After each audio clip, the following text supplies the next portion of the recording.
I have with me a special guest, the former Finance Minister, Mr. P. Chidambaram. Thank you very much, Mr. Chidambaram.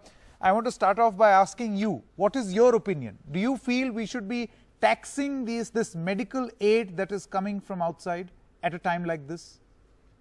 Of course, we should not. They are penny wise and pound foolish. For every rupee they collect by way of tax, they'll have to deal with a number of people who go without oxygen. And the cost of treating a number of people who go without oxygen will be several times more than the paltry amount they collect as IGST on imported oxygen. Well, I don't know whether there is an excise duty on domestic oxygen. If there is an excise duty on domestically produced oxygen, that should be scrapped. A GST on domestically produced oxygen should be scrapped, and imported oxygen should be tax-free. Mr. Chidambaram, do you feel that this has to do with, because on their part, what the government has done is, this taxation was at 28%. It has been reduced to 12%. The big question is, why this 12%? Why this 12% also? It could have been free. Yeah, because they don't put their thinking caps on. They just react in a knee-jerk fashion. When people criticize the high rate of tax, they reduce it a little. If they conceptualize the whole matter, they will scrap the tax, both on oxygen produced within India and oxygen imported from outside.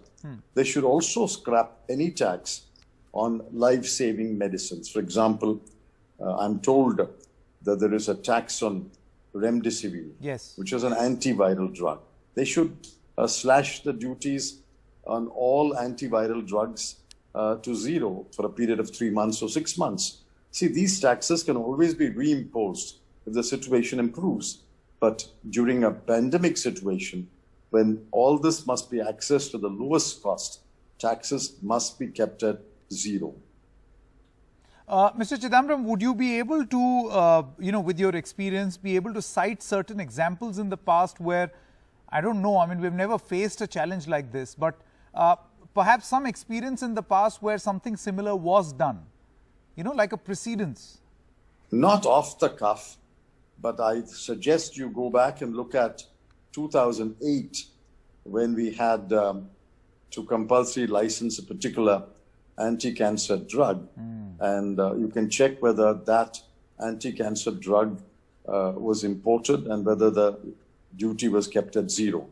I mean, that's the only offhand example that comes to my mind, but I really didn't have the time to work up the facts there.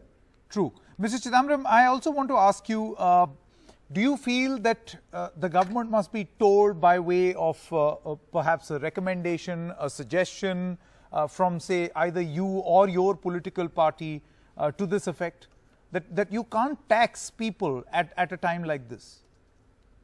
Here I am recommending, if you want I can tweet, I can say, and I say it on your television show, that all antiviral drugs, all essential equipment, all essential medicines, including oxygen, must be available to the people of India without any domestic taxes and without any import duties. They should be at zero tax. Apart from this, Mr. Chidambaram, there was another question that I wanted to ask you. A lot is being said about imposing a national lockdown. The government is more keen on having a restricted containment zone sort of an approach with more power to the states. What do you think is the wiser thing to do right now? I mean, your leader of your political party has been saying that this is the only way forward. Doctors like Dr. Guleria of the All India Institute of Medical Sciences is saying the same thing. What's your opinion? See, I don't have the facts from every state. I think it's desirable, but whether it's feasible will depend upon state to state. As of now, what is happening is each state is indulging in what I would call creeping lockdown. They're extending the number of hours per day and the number of days per week. eventually in that state, it may become a total lockdown. But there are perhaps parts of the state where a total lockdown is not necessary. Containment zones are sufficient and restricted lockdowns are sufficient. There could be some small states in the remote parts of India where a total lockdown may not be necessary. So I think the right decision is to leave it to the states, recommend to the states that if necessary, don't hesitate to impose a total lockdown and leave it to them. I think in many of the big states, the creeping lockdown will become a total lockdown in a matter of a couple of weeks or 3 weeks. All right. Mr. Chidambaram, many thanks for joining us on this. Thank you. Thank you.